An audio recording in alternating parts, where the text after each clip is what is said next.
Dan pada hari ini beberapa waktu yang lalu, saudara semuanya sekitar 10 hari yang lalu, kami dari Gereja ICC terutama teman-teman yang melayani di Next Gen, baik itu di kids, di youth maupun di college, kami diberikan kesempatan untuk pergi ke Jakarta untuk diperlengkapi di sana. Dan di situ kami, puji Tuhan ya, kami berangkat karena di situ kami melihat begitu banyak orang yang seluruh Indonesia mereka berjuang melayani generasi yang ada supaya generasi itu tidak hilang. Ceritanya seperti itu. Nah, di tengah berbagai macam sesi yang ada selama 2 hari full pada waktu itu, satu hal nggak satu lah, banyak lah yang dibawa pulang ya. Kalau udah berangkat kan dibawa pulang satu kan kayaknya rugi gitu, kok bener gak ya? Banyak yang dibawa pulang, tapi satu hal yang Tuhan simpan dalam hati saya yang ingin dibagikan pada hari ini, satu kalimat yang saya dapat adalah orang yang mengasihi Tuhan, dia pasti mengasihi sesama.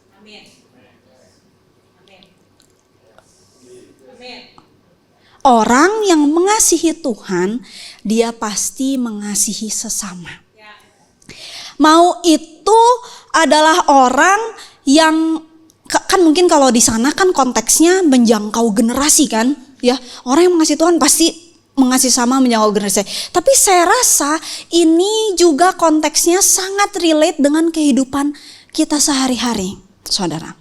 Karena orang yang mengasihi Tuhan, dia pasti mengasihi sesama. Dia mengasihi suaminya yang nyebelin, dia mengasihi istrinya yang mungkin kurang tidak sesuai dengan ekspektasinya dia mengasihi anak-anaknya, dia mengasihi rekan pelayanannya, dia mengasihi sesama. Kayaknya cukup sampai situ juga. Orang yang mengasihi Tuhan pasti dia mengasihi sesama. Kita masuk lebih dalam, oke? Katanya berdasarkan survei yang ada, saudara, dari Flame of Love Project ini dilakukan di Amerika surveinya, dia katakan orang yang memiliki hubungan sama Tuhan, dia pasti akan lebih cenderung bisa mengasihi orang lain.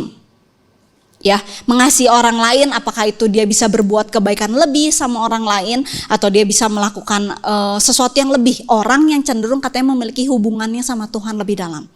Katanya Caring Magazine juga bilang seperti itu. Katanya orang yang memiliki hubungan sama Tuhan, dia akan mengasihi, dan itu mengasihi sesama lebih lagi. Itu surveinya bilang gitu.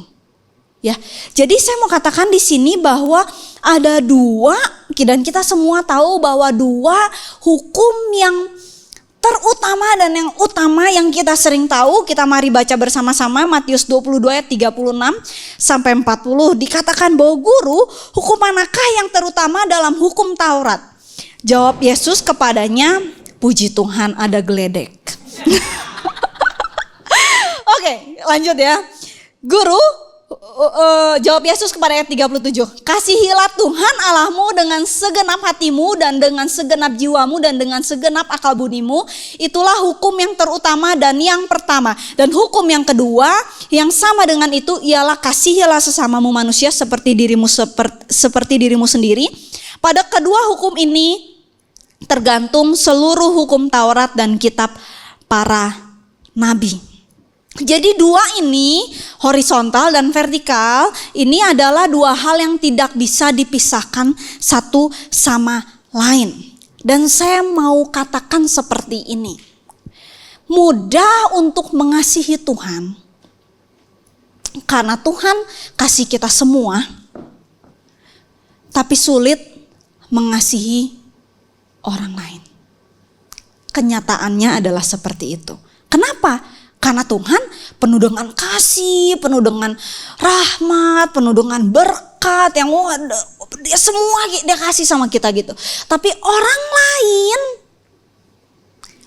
lain yang mungkin ada berbuat kesalahan atau mungkin berbuat sesuatu yang gak enak sama kita, itu kita agak lebih sulit Betul? Dan saya mau katakan di sini, saudara, bahwa kasih akan sesama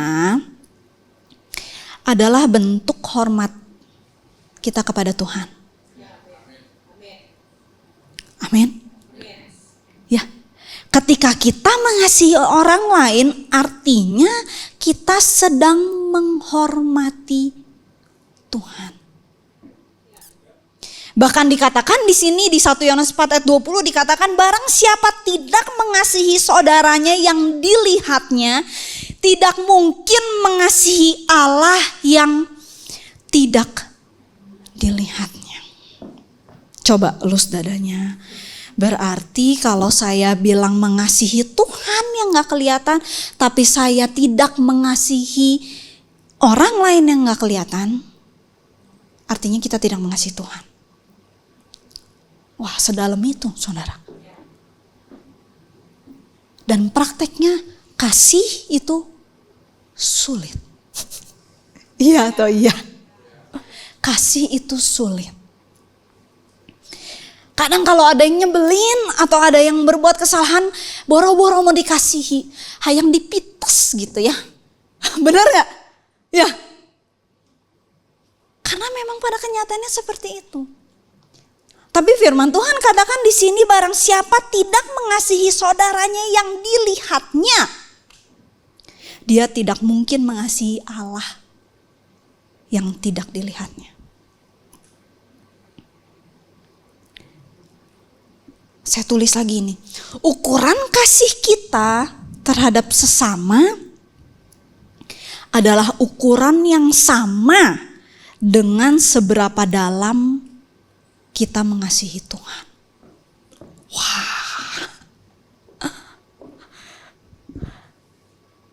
Skalanya sama, saudara. Kalau kita mengasihi Tuhan 1 sampai 10, kita mengasihi Tuhan 10, bahkan 11, 12 gitu ya, 100. Artinya kita juga mengasihi sesama kita juga dengan skala yang sama. Kalau kita mengasihi orang lain dengan skala 5, artinya kita bisa mengasihi Tuhan dengan skala 5. Karena dua hal itu adalah dua hal yang tidak dapat dipisahkan satu sama lain. Amin. Nah, di dalam Alkitab, saudara, ada sebuah perumpamaan yang sering kita baca, tapi saya mau meminjam perumpamaan ini setengah aja, ya, setengah aja. Nanti saya akan lanjutkan yang lain. Jadi ada sebuah momen murid-muridnya itu tanya sama guru, sama Yesus pada waktu itu. Dia tanya, Tuhan, apa? Ini kita baca bareng ya, Matius 25 ayat yang ke-31. Apabila anak manusia datang dalam kemuliaannya dalam semua malaikat bersama-sama dengan dia, maka ia akan bersemayam di atas tahta kemuliaannya. Lalu semua bangsa akan dikumpulkan di hadapannya, katanya. Dan ia akan memisahkan mereka dari seorang pada seorang. Sama seperti gembala memisahkan domba dari kambing, dan ia akan menempatkan domba-domba di sebelah kanan dan kambing di sebelah kiri. Ya, kalau diteruskan kemudian Tuhan, murid-muridnya tanya, Tuhan, kapan dikatakan bahwa memang kita melakukan ini seperti kita melakukan untuk Tuhan, gitu ya? Kalau ini. Nah, tapi saya mau perdalam terlebih dahulu di sini, saudara. Kata orang yang dikatakan sebagai domba di sini itu adalah orang yang righteous, orang benar. Ya, orang benar itu apa? Orang benar itu they reflect a genuine love and care for others. Ya, jadi ada domba sama ada kambing. Domba itu orang yang merepresentasikan kasih yang genuine dan care sama orang lain. Sedangkan ada kambing, kan domba sama kambing ya. Kambing itu unrighteous. Orang yang unrighteous, they failure to act shows a lack of love, compassion and recognitions of God's presence in others. Ya, kalau kita perdalam lebih dalam lagi bisa dibilang katanya kalau domba itu orang-orang yang percaya akan Tuhan, kalau kambing adalah orang-orang yang tidak percaya akan Tuhan. Ya, makanya seringkali orang-orang yang percaya dikatakan domba mengikuti suara gembala. Betul ya, bukan kambing mengikuti suara gembala kan? Nah, tapi domba mengikuti suara gembala, bukan kambing. Nah, kalau kambing itu adalah orang yang tidak percaya. Di mana orang yang tidak percaya, mereka gagal juga untuk menunjukkan kasih mereka sama orang lain. Nah, dan firman Tuhan katakan ayat 34, dan raja itu akan berkata kepada mereka yang di sebelah kanannya, hai, sebelah kanan apa tadi? Domba ya? Oke, kita domba ya? Amin.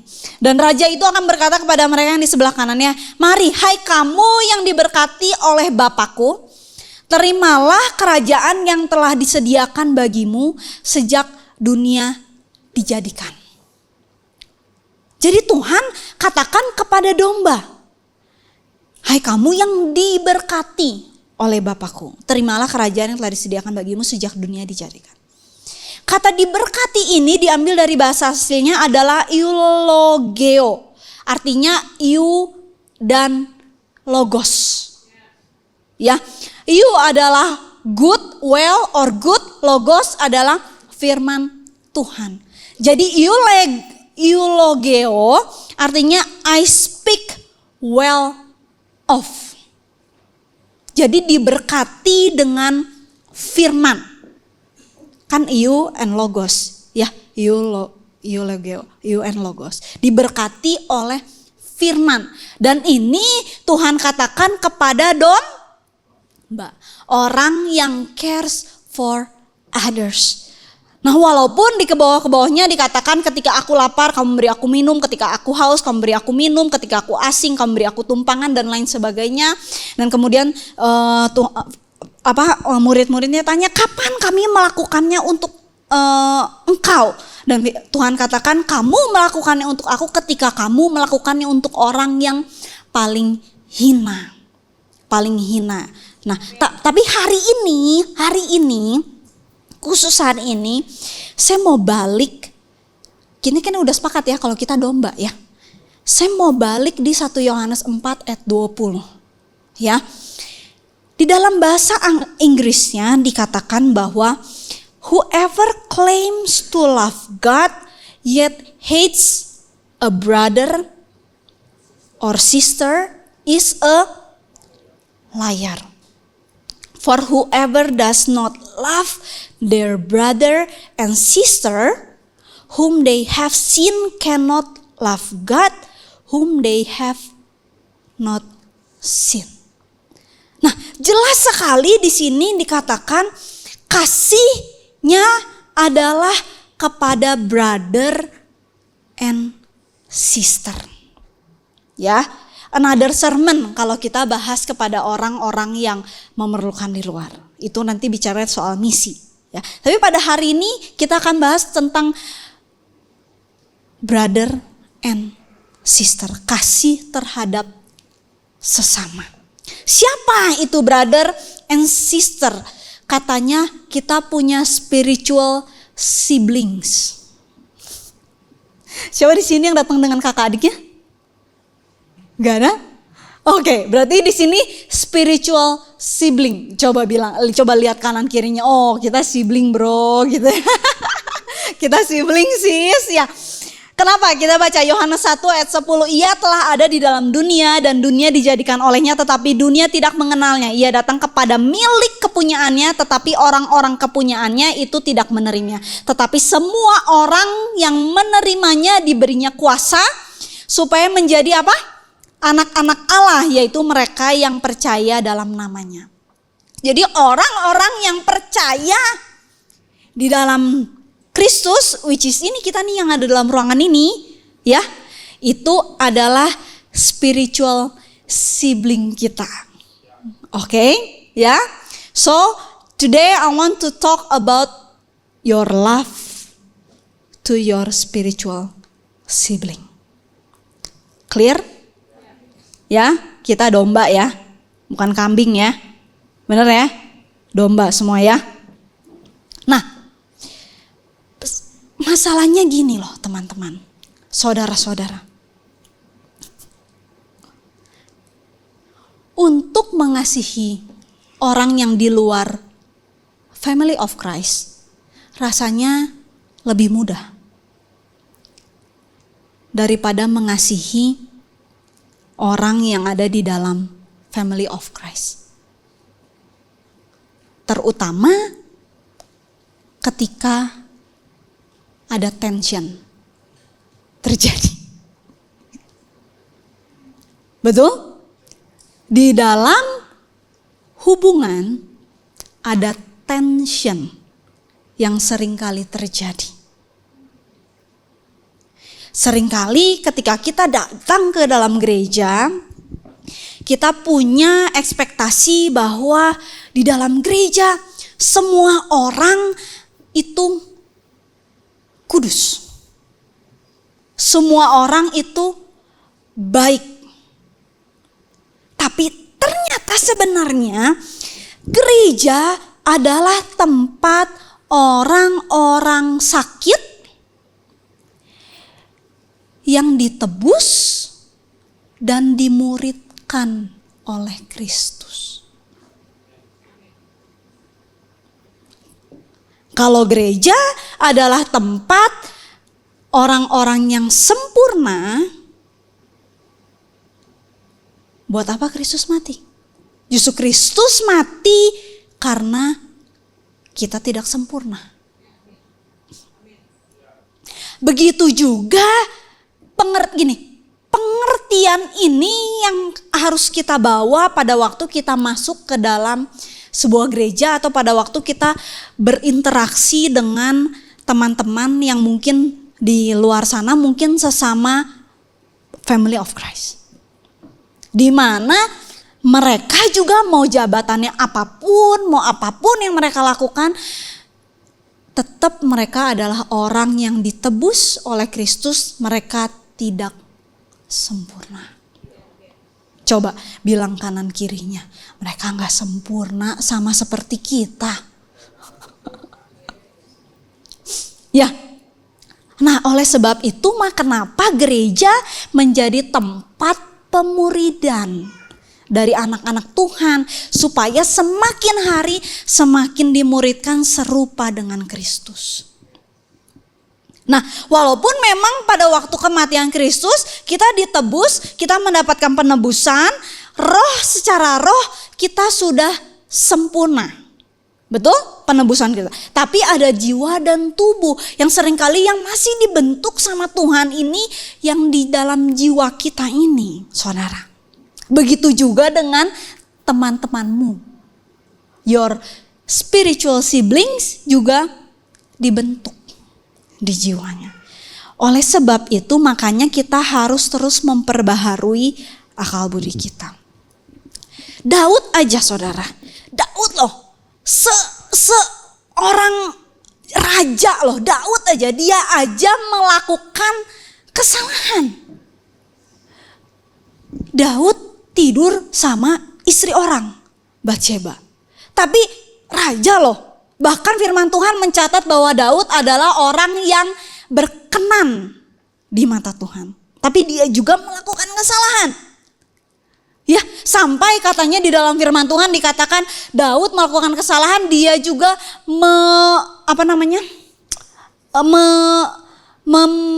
kok jadi ngeblank? Bentar.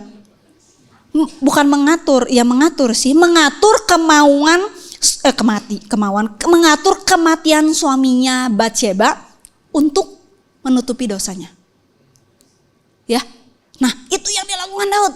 Padahal kalau kita baca lebih dalam, waktu saya nggak banyak, kalau kita baca lebih dalam, Daud itu, Uria itu suaminya Batsheba, Uria itu orang yang baik. Tapi diatur kematiannya supaya dia mati karena Daud melakukan dosa sama Batsheba, dan untuk menutupi dosanya dia mau bunuh Uria. Daud loh. Tapi singkat cerita, Daud ditegur sama Nabi Nathan, dia bertobat ya. Kemudian Paulus dan Barnabas. Tadi di Youth juga Jackson bahas tentang Paulus dan Barnabas. Paulus sama Barnabas juga dia family of Christ-nya kurang kayak apa? Saudara, sibling banget lah di dalam gereja, di dalam pelayanan sibling banget. Tapi ada perselisihan. Kita baca Kisah Para Rasul 15 ayat 35. Paulus dan Barnabas tinggal beberapa lama di Antioquia. Mereka bersama-sama dengan banyak orang lain mengajar dan memberitakan firman Tuhan. Tetapi beberapa waktu kemudian berkatalah Paulus kepada Barnabas, baiklah kita kembali kepada saudara-saudara kita di setiap kota di mana kita telah memberitakan firman Tuhan untuk melihat bagaimana keadaan mereka. Barnabas ingin bawa Yohanes yang disebut Markus, tetapi Paulus dengan tegas berkata, tidak baik membawa serta orang yang telah meninggalkan mereka. Ya, ayat 39. Hal itu menimbulkan apa? Perselisihan yang tajam sehingga mereka berpisah dan Barnabas membawa Markus juga sertanya berlayar ke Siprus. Ternyata di dalam pelayanan juga bisa berselisih tajam. Bagaimana dengan kita pada waktu kita di luar sana? Dengan pekerjaan kita, dengan tempat kampus kita. Kemarin salah satu obrolan yang paling saya menarik, saya banyak tanya ke mahasiswa sama ke anak-anak youth yang berangkat. Kamu kalau kerja kelompok gimana? Saya tanya gitu. Ya, oh iya Ci, saya bagian orang yang suka menggendong nilai orang. Puji Tuhan. Ada yang katakan bahwa saya tidak seperti itu. Wah, macam-macam. Terus kamu menyikapinya seperti apa? Nah, dan lain sebagainya. Bagaimana kita menghadapi perselisihan atau tension yang terjadi seperti itu. Di kerjaan, di pelayanan, maupun itu bahkan mereka adalah family of Christ. Dan itu adalah hal yang seringkali terjadi. Dengan cepat, apa yang harus kita lakukan kalau kita punya tension seperti itu? Ready? Yang pertama, berikan pengertian yang lebih. Tapi udah lebih, ya lebih lagi. Tapi udah lebih banget, ya lebih lagi. Kenapa?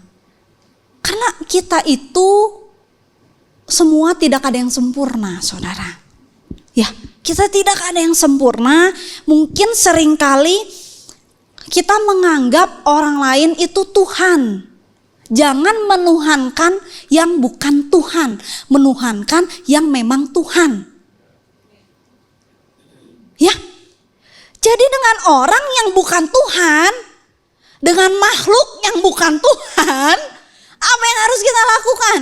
Berikan pengertian lebih. Berikan ruang untuk kesalahan.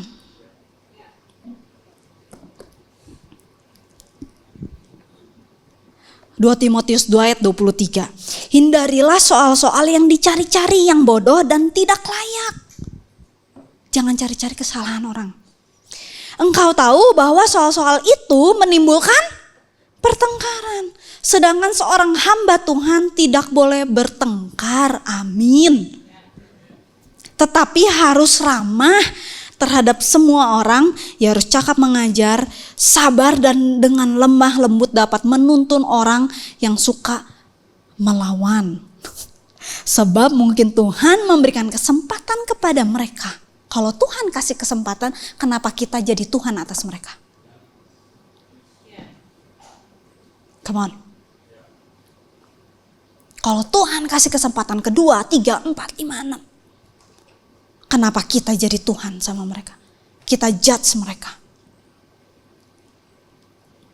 Jadi berikan ruang untuk kesalahan. Dan turunkan ekspektasi kita. Coba bilang kanan kirinya, turunin ekspektasinya. Sama orang lain.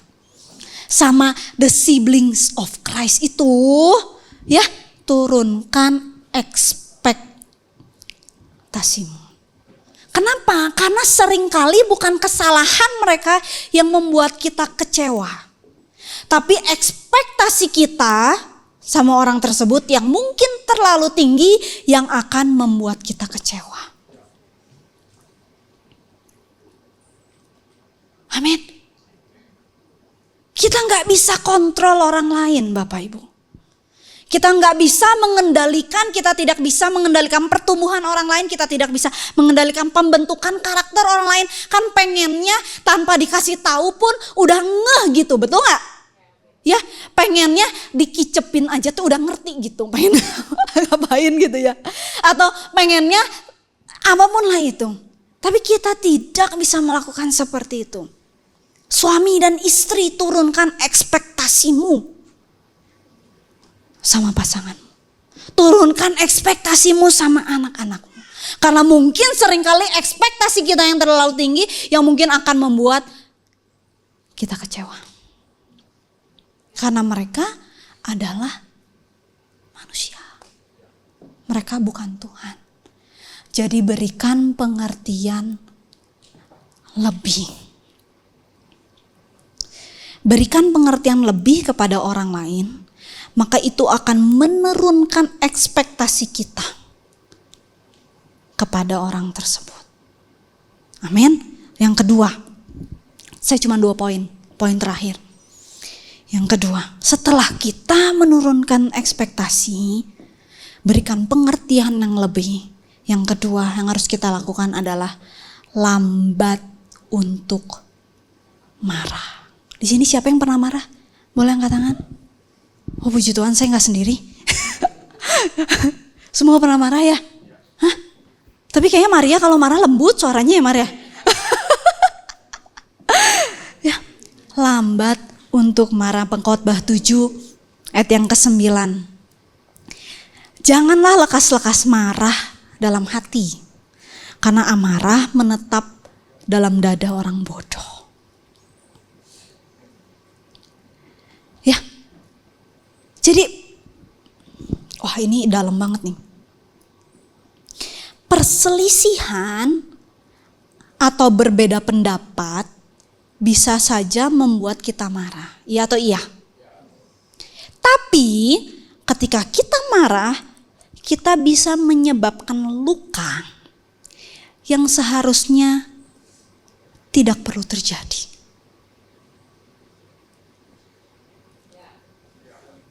Betul? Betul? Firman Tuhan katakan lambat untuk marah, banyak dengar. Tension akan terus terjadi. Mau sekarang, mau besok, mau lusa, mau sampai kapanpun tension akan terus terjadi, saudara. Tapi respon kita terhadap tension itu yang akan mempengaruhi hasil akhirnya. Dan jangan sampai karena kita marah, ada luka yang seharusnya gak perlu terjadi.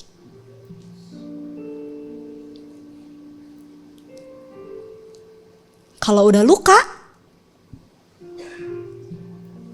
penyembuhannya repot. Harus bayar harga lagi buat penyembuhan. Tapi ketika kita menjaga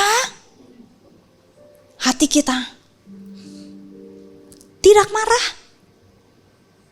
mungkin kita cuman harus tarik nafas dan lain sebagainya. Gak ada luka yang ditambah-tambah. Hidup kok udah berat kok. Katanya 2025 tekanan semakin luar biasa.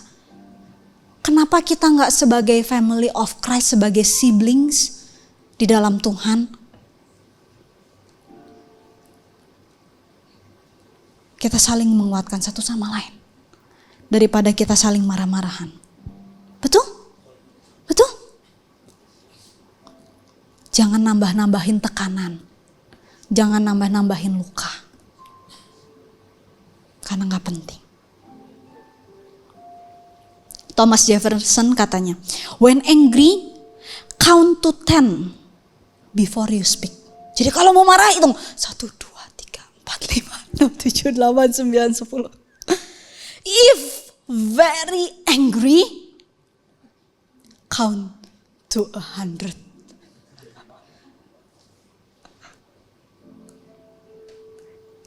Dan saya tutup dengan satu ayat firman Tuhan terakhir. Proverbs 16 verse 32. He who is slow to anger is better than the mighty. And he who rules his spirit than he who takes a city.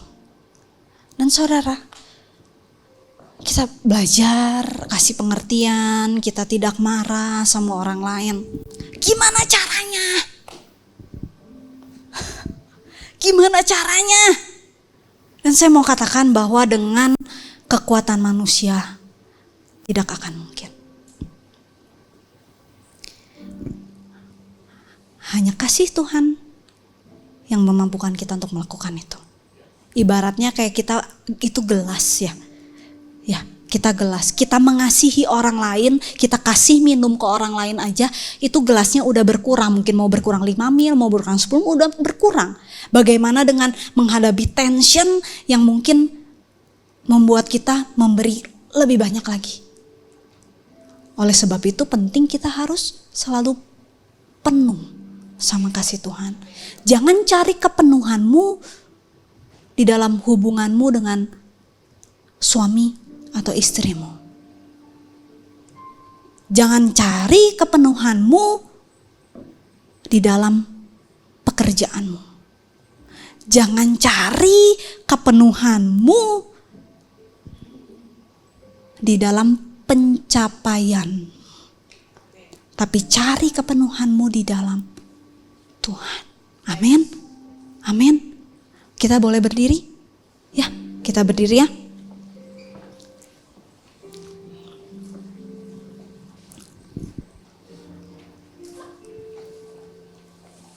Yang terakhir, kepenuhan kita di dalam Kristus memampukan kita untuk bisa mengasihi orang lain seperti Tuhan mengasihi mereka.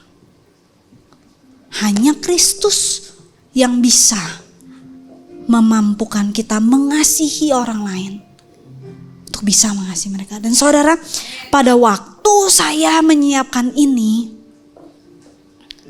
saya nggak expect Tuhan bicara sama saya. Tuh jadi mau nangis. Karena seringkali di dalam pelayanan kita punya ekspektasi. Kita punya ekspektasi lebih. Ya, karena kan family of Christ ya. Dan harusnya kan orang yang udah terima Tuhan kayaknya lebih. Harusnya lebih gitu kan. Tapi Tuhan bicara sama saya. Kita hanya bisa penuh sama Tuhan. Dan jaga hati kita. Dan kalau kita mengasihi Tuhan, kita pasti mengasihi orang lain. Amin. Yuk kita berdoa.